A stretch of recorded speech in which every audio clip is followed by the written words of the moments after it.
এইখানে তো কাউকে দেখতেছি না, এইখানে তো কোনো মানুষকে পাওয়া যাচ্ছে না, তাহলে কান্নার আওয়াজ কোথায় থেকে আসতেছে? কান্নার আওয়াজ কোথায় থেকে আসতেছে? এ বাজার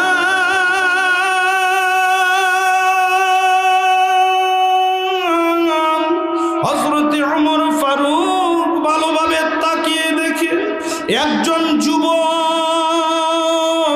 রাস্তার পাশে বসে বসে কান্না করতেছে। কান্নার কোয়ালিটিটা কিন্তু ভিন্ন রকম ছিল, এমনভাবে কান্না করতেছে। ওই যুবকের কান্না দেখে হযরত ওমর নবীজির প্রিয় সাহাবী কেঁদে দিছে। যুবককে জিজ্ঞাসা করে, এ যুবক,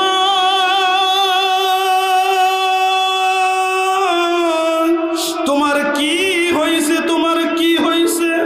তুমি এরকম ভাবে কান্না করো কেন? তোমার কি মা মারা গেছে? তোমাকে কি কেউ মেরেছে? কেউ কি তোমাকে কোনো কিছু বলেছে? কয় না না না, ও নবীজির প্রিয় সাহাবী, আপনি তো আল্লাহর পয়গম্বরের দরবারে যাচ্ছেন, নবীজির দরবারে যাচ্ছেন। আল্লাহর পয়গম্বরের প্রিয় সাহাবী হযরত ওমর রাদিয়াল্লাহু আনহু বলতাছে, রে যুবক, আমি তো নবীজির দরবারে যাচ্ছি, কিন্তু তোমাকে জিজ্ঞাসা করলাম, তুমি তো কোনো উত্তর দিলা না।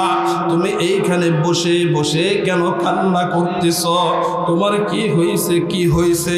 ওই যুবক বলতাছে, ও নবীজির সাহাবী হযরত ওমর ভাই, আমি তো অনেক বড় গুনাহ করেছি, আমি তো অনেক পাপ করেছি।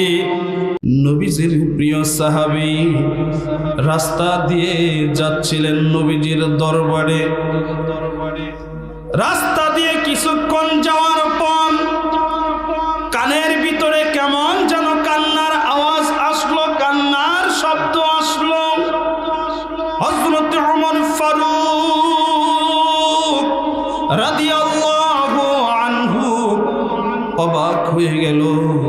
এইখানে তো মানুষ নেই, এইখানে তো কাউকে দেখতেছি না, এইখানে তো কোনো মানুষকে পাওয়া যাচ্ছে না, তাহলে কান্নার আওয়াজ কোথায় থেকে আসতেছে? কান্নার আওয়াজ কোথায় থেকে আসতেছে? এ বাজার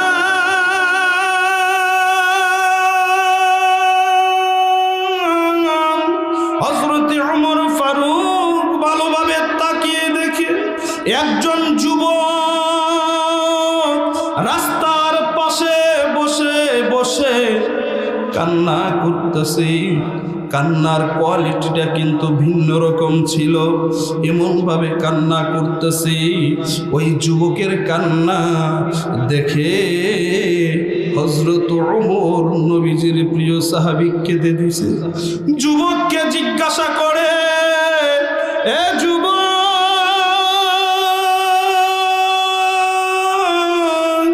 তোমার কি হয়েছে? তোমার কি হয়েছে? তুমি এরকম ভাবে কান্না করো কেন? তোমার কি মা মারা গেছে? তোমাকে কি কেউ মেরেছে? কেউ কি তোমাকে কোনো কিছু বলেছে? কয় না না না, ও নবীজির প্রিয় সাহাবী, আপনি তো আল্লাহর পয়গম্বরের দরবারে যাচ্ছেন, নবীজির দরবারে যাচ্ছেন। আল্লাহর পয়গম্বরের প্রিয় সাহাবী হযরত ওমর রাদিয়াল্লাহু আনহু বলতাছে, রে যুবক, আমি তো নবীজির দরবারে যাচ্ছি, কিন্তু তোমাকে জিজ্ঞাসা করলাম, তুমি তো কোনো উত্তর দিলা না। তুমি এইখানে বসে বসে কেন কান্না করতেছ? তোমার কি হয়েছে? কি হয়েছে? ওই যুবক বলতাছে, ও নবীজির সাহাবী হযরত ওমর ভাই, আমি তো অনেক বড় গুনাহ করেছি, আমি তো অনেক পাপ করেছি। তখন হযরত ওমর ফারুক বলতেছে, পাপ করেছো তো কি হয়েছে, আল্লাহর কাছে মাফ চাও, আল্লাহ তোমাকে মাফ করে দিতে পারে। সুবহানাল্লাহ। ওই যুবক নবীজির প্রিয় সাহাবী হযরত ওমর ফারুক রাদিয়াল্লাহু আনহুকে ডাক দেয়া বলে, ও ওমর ভাই, আমি যেই পরিমাণ গুনাহ করেছি আমি তো মাপের আশা করতে পারি না, আমার মনে হয় আল্লাহ মাফ করবে না। ও গাফসারার যুবক ভাই, ও বৃদ্ধ বাবা, ও রুলি পাড়ার মা বোনেরা, ও পর্দার আড়ালের মা বোনেরা, তোমরা খেয়াল করিয়া শুনো, এই মাহফিলে কে আসলো আর না আসলো তোমাদের দেখার কোনো দরকার নাই। আল্লাহ যাদেরকে কবুল করবে, আল্লাহ যাদেরকে ভালোবাসবে, তারাই এই মাহফিলে আসতে পারবে। কথা বলেন ঠিক কিনা? এ বৃদ্ধ বাবা, ও কলিজার টুকরা যুবক ভাই, পর্দার আড়ালের মা বোনেরা, তোমরা যদি তোমাদের ছোট ছোট সন্তানদেরকে এনে থাকো, তাদেরকে ভালোবাসা দিয়ে আদর করে ঘুম পাড়িয়ে দাও। এই কবরের কথা শুনে, জাহান্নামের কথা শুনে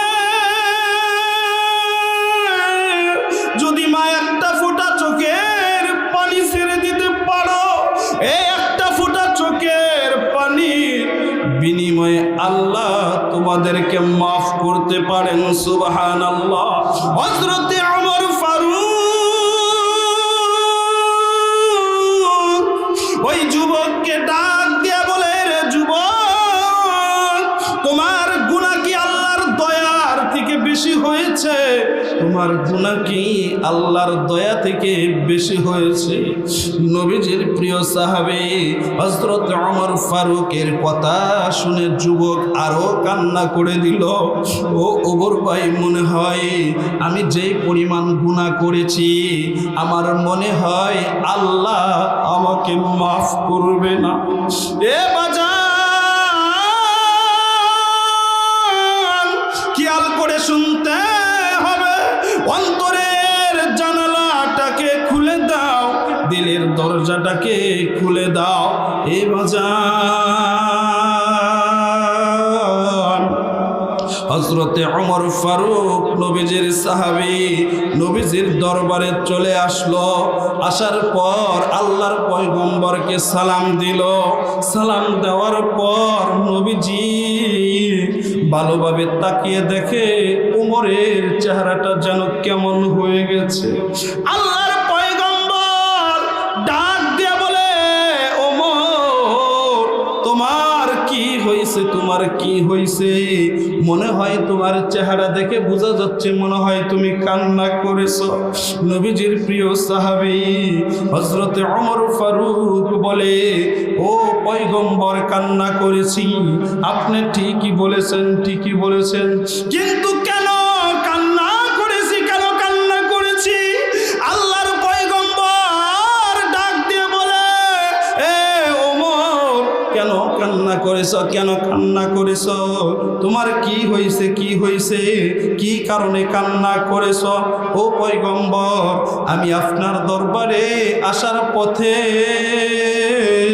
দেখি একজন যুবক রাস্তার পাশে বসে বসে কান্না করতেছে। তার কান্নার কোয়ালিটি দেখে, তার কান্না দেখে আমি ওমর চোখের পানি ধরে রাখতে পারি নাই।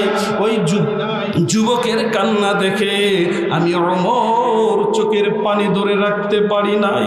ও পয়গম্বর,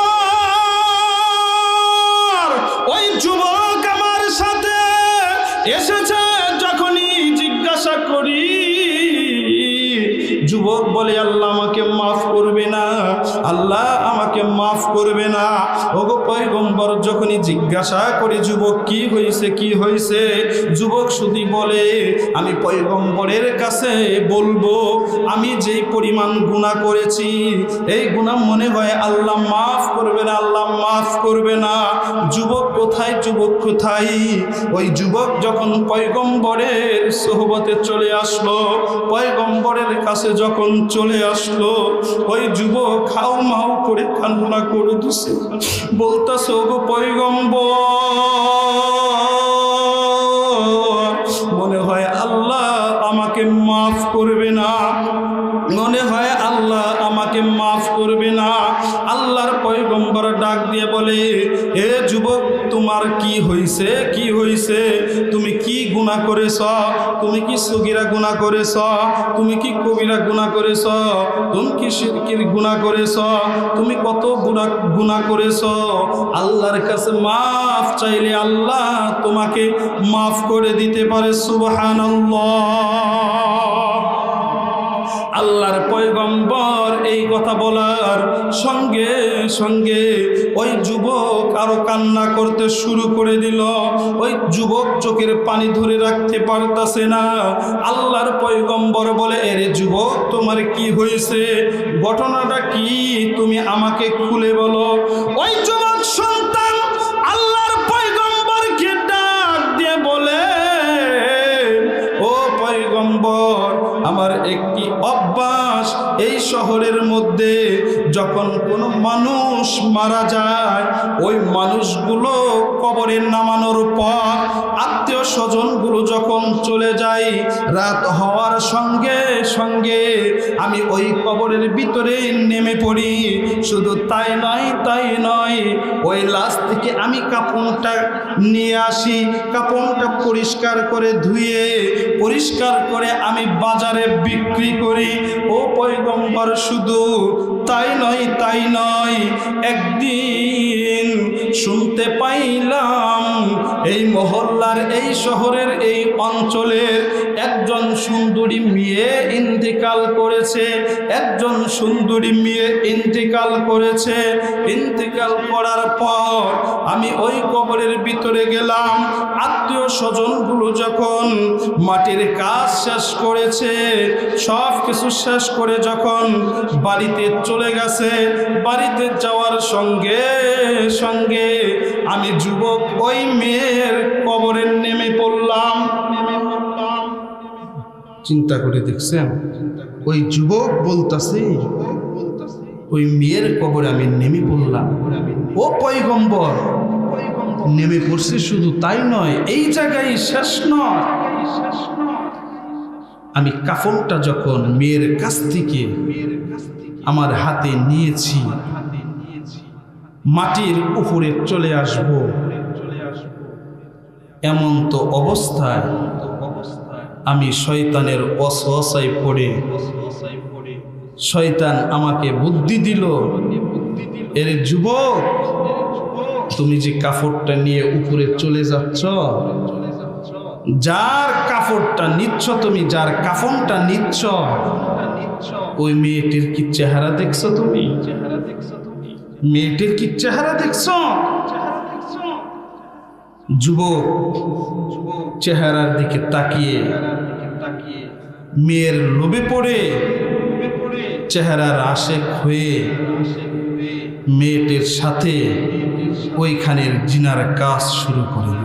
জিনার কাজ শেষ করে যখন যুবক উপরে চলে আসলো, ওই মেয়ে যুবকটি শুনতেছে, পয়গম্বরকে বলে, ওগো পয়গম্বর, ওই মেয়েটি আমার মনে হচ্ছে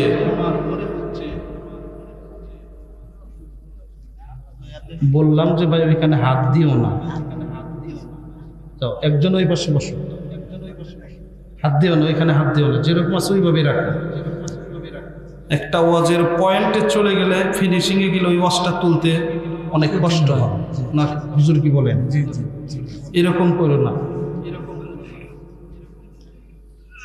আমি বলতেছিলাম, ওই যুবক যখন জিনা করে উপরে চলে আসলো, পয়গম্বরকে বলতেছে, ওগো পয়গম্বর, আমি যখন উপরে চলে আসব, আমার মন বলতেছে, ওই মেয়েটি আমার দিকে তাকিয়ে বলতেছে, রে যুবক, আমার পবিত্র শরীর তুমি যেভাবে আমাকে নাফাক করে দিলা, কাল কঠিন ময়দানে আল্লাহ যদি আমাকে জিজ্ঞাসা করে, আমি আল্লাহর কাছে কি জবাব দিব, কি জবাব দিব? এই কথা শোনার সঙ্গে সঙ্গে যুবক পাগল হয়ে গেছে। এটা করলাম কি আর হলো কি? আল্লাহর পয়গম্বর এই কথা শোনার সঙ্গে সঙ্গে বলতাছে, যুবক, তুমি এইখান থেকে দূরে চলে যাও, এইখান থেকে দূরে চলে যাও, দূরে চলে যাও। তুমি তো অনেক বড় গুনাহ করেছ, অনেক বড় পাপ করেছ, এইখান থেকে সরে যাও, এইখান থেকে সরে যাও। ওই যুবক কান্না করতে করতে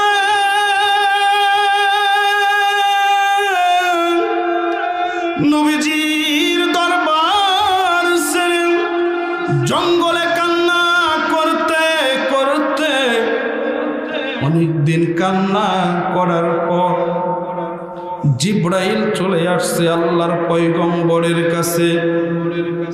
আসসালামু আলাইকুম ইয়া রাসূলুল্লাহ, এই পৃথিবীর মানুষদেরকে কি আপনি খাওয়ান? পয়গম্বর বলেন, না, আপনি পড়ান। কয় না। কয় তাহলে কিছুদিন পূর্বে একজন যুবক, গুনাহগার যুবক, লাশের সাথে জিনা করেছে, ওই যুবক আপনার দরবারে আসছিল, আপনি ওই যুবককে তাড়িয়ে দিয়েছেন। ওই যুবক এমন কান্না করেছে, এমন ভাবে চোখের পানি ছেড়ে দিয়েছে, আমার আল্লাহ সহ্য করতে পারে নাই। বান্দা বান্দের চোখের পানি আল্লাহ সহ্য করতে পারে না। ওই যুবক কান্না করতেছে, ওগো আল্লাহ, পৃথিবীর তো সব মানুষ ঘুমিয়ে পড়েছে, তোমার এই গোলাম, তোমার এই পাপিষ্ট গুনাহগার বান্দা শুধু তোমার দিকে হাত তুলে কান্না করতেছে। ও আল্লাহ, সন্তান মায়ের কাছে ভুল করলে এই সন্তান বাবার কাছে যেতে পারি, আবার যখন সন্তান বাবার কাছে ভুল করে,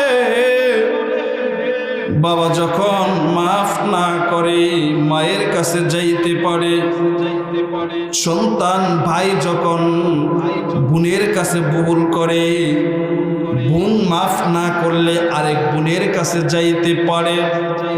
ওগো আল্লাহ, মা এবং বাবা, ভাই বোন, এদের অন্তরের ভিতরে যেই মায়া, ভালোবাসা, দয়া আছে, তাদের থেকে তো আল্লাহ তোমার কুদরতি অন্তরের মধ্যে দয়া মায়া বেশি। এ গাফসারার বাপ জানেরা, ও কলিজার টুকরা যুবক ভাই, ও রুলি পাড়ার পর্দার আড়ালের মা বোনেরা, ওই যুবক সন্তান এমন ভাবে কান্না করেছে, কান্না করতে করতে আমার মালিকের আপন হয়ে গেছে, আমার মালিকের অন্তরে মায়া লেগেছে। এই চোখের পানি দেখে আমার মালিক সহ্য করতে পারে নাই, সঙ্গে সঙ্গে জিবরাইলকে আমার পয়গম্বরের কাছে পাঠিয়ে দিয়েছে। আমার পয়গম্বর জিবরাইলকে দেখে বলে, তুমি যেইগুলা বললা এইগুলা তো আমার আল্লাহ সব কিছু করে, খাওয়ান, পড়ান, রিজিক দেন, মানুষ বাঁচান, মারেন, ক্ষমা করেন, এইগুলা তো সব আমার আল্লাহ করেন। কই তাহলে আপনি যেই যুবককে আপনার দরবার থেকে বের করে দিয়েছিলেন নবী গো, ওই যুবক যুবক আল্লাহর দরবারে মন কেঁদেছে, আমার আল্লাহ যুবকের উপর রাজি এবং খুশি হয়ে যুবককে মাফ করে দিয়েছেন। সুবহানাল্লাহ। বাজান, আপনারা কি আমার সাথে রাগ করলেন? আপনারা কি রাগ করতেছেন আমার সাথে? রাগ করতেছেন কি বাজান? আমি যেই কথাটা আমি আপনাদেরকে বুঝাইতে চাচ্ছি, এইখানে কি এরকম কোনো মানুষ আছেন যে কবরের ভিতরে নাইমা কোনো লাশের সাথে জিনা করছেন? এরকম কিন্তু কেউ নাই। হ্যাঁ, আর ওই যুবক কবরের ভিতরে নামার পর লাশের সাথে জিনা করলো, গুনাহ করলো, পাপ কাজ করলো। তার গুনাহ, তার ভুলগুলো বুঝতে পেরে মালিকের দরবারে এমন ভাবে বাজান কেঁদেছে, মুরব্বী এমন ভাবে আল্লাহর দরবারে কেঁদেছে, চোখের পানিগুলো আমার আল্লাহ সহ্য করতে পারে। আমার আল্লাহর অন্তরে এত মায়া আর এত দয়া, বান্দার চোখের পানি দেখলে আমার আল্লাহ থাকতে পারে না, আমার আল্লাহ সহ্য করতে পারে না, সঙ্গে সঙ্গে আমার আল্লাহ মাফ করে দেন। সুবহানাল্লাহ। তাই বাজান, আমি আপনাদেরকে অনুরোধ করে বলবো, কত গুনাহ করেছি, তাকান। মা বাবাকে ফাঁকি দিতে পারতেছি, দুনিয়ার মানুষদেরকে ফাঁকি দিতে পারতেছি, নেফের ভিতরে, কম্বলের ভিতরে কানে ইয়ারফোন লাগিয়ে অন্ধকারের মধ্যে কত পাপ আর পাপ, কত গুনাহ আর গুনার কাজ আপনি আর আমি করি। এই গুনার খবর যদি দুনিয়ার মানুষ জানতো, এই দুনিয়াতে আপনাকে কেউ আপন করে নিত না। যে গুনাহ করেছেন বাজার, ও পর্দার আড়ালের মা বোনেরা, তুমি যে গুনাহ করেছ, এই গুনার খবর যদি তোমার স্বামী জানতো, তোমাকে স্ত্রী বলে ডাকতো না, তোমাকে স্ত্রী বলে ভালোবাসতো না। ও যুবক ভাই, ও যুবক বাবা, ও বৃদ্ধ বাবা, তুমি যেই গুনাহ করেছ, আমি যেই গুনাহ করেছি, এই গুনার খবর যদি আমার সন্তানগুলো জানতো, আমার সন্তানগুলো আমাকে বাবা বলে পরিচয় দিত না। আমার গুনার খবর যদি আমার স্ত্রী জানতো, স্ত্রী আপনাকে আমাকে স্বামী বলে পরিচয় দিত না। কিন্তু আমার মাওলা, আমার আল্লাহ এত দয়াবান, এত ভালোবাসেন আমাদেরকে। আল্লাহর দরবারে গুনার কথা স্মরণ করে, গুনার কথা মনে করে যদি এক ফোঁটা চোখের পানি ছেড়ে দিতে পারি বাজার, সঙ্গে সঙ্গে এই চোখের পানিগুলো চোখ থেকে বের হয়ে নাকের ছিদ্র পর্যন্ত আসার পূর্বে আমার আল্লাহ মাফ করে দেন। সুবহানাল্লাহ। গুনাহ থেকে বাঁচতে হবে, ভিতরে তাকওয়া অর্জন করতে হবে, ভিতরে তাকওয়া অর্জন করতে হবে। আল্লাহর পয়গম্বর বলেন, আকসিরু যিকরা হাদিমিল লাযাতিল মাউত। মাউত মানে মৃত্যু, তোমরা মৃত্যুকে অধিক পরিমাণ স্মরণ করো। কেননা মৃত্যুকে যদি অধিক পরিমাণ বেশি বেশি স্মরণ করতে পারো, যেই দুনিয়ার স্বাদ তোমার ভিতরে ঢুকেছে, প্রবেশ করেছে, মৃত্যুকে স্মরণ করার কারণে, মনে করার কারণে এই দুনিয়ার স্বাদ তোমাকে কোনো কিচ্ছু করতে পারবে না, তোমাকে কোনো কিচ্ছু করতে পারবে না। আমরা গুনাহ করতে করতে আমাদের অন্তরটাকে নাফাক করে ফেলেছি, আমরা পাপ করতে করতে আমাদের দেহটাকে নষ্ট করে ফেলেছি। সেই কারণে, গুনার কারণে আমরা ইবাদত করি, ইবাদতগুলো ভালো লাগে না। ওয়াজ মাহফিলে বসবো, ভালো লাগে না। মসজিদে গিয়ে আল্লাহর কুদরতি পায়ে সেজদা দিব, তাও ভালো লাগে না। কারণ গুনাহ করতে করতে অন্তরটাই নষ্ট করে ফেলেছি, অন্তরটাই নাফাক করে ফেলেছি। সেই কারণে তাকওয়া, আল্লাহর ভয় আপনার অন্তরে, আমার অন্তরের মধ্যে নেই। বাজান,